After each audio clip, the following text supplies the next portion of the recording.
Hi, welcome to valuationpodcast.com, a podcast and video series about all things related to business and valuation. My name is Melissa Gregg. I'm a financial expert witness in St. Louis, Missouri. During this episode, we will discuss some of the top questions regarding divorce and business valuations.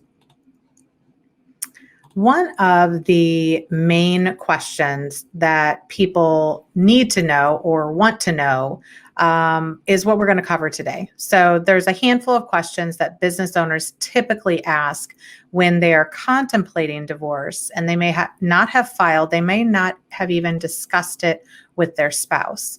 And I want to give you a little bit of information so that you can be prepared if you decide to move forward with this process.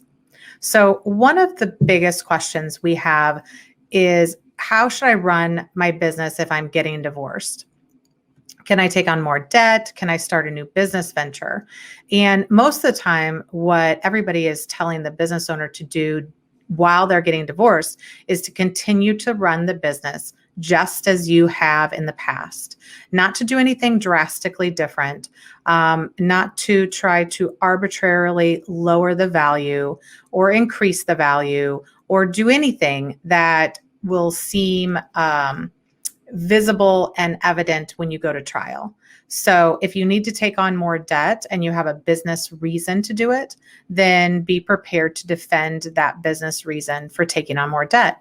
If you have a new business venture, again, being very clear and open and honest about what that entails, whether it involves marital money, whether it involves business money, and how that's going to be funded is going to be pretty important.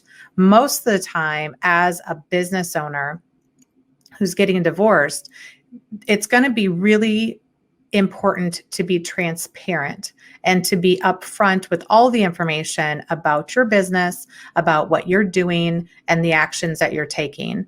It doesn't mean that you need to ask for permission to do any of these things, but you certainly want to be mindful of the interpretation that certain things could seem different or they could seem suspect if you're doing them. So as long as there's a business reason, then pretty much you continue to run your business as if you had been doing it the whole time.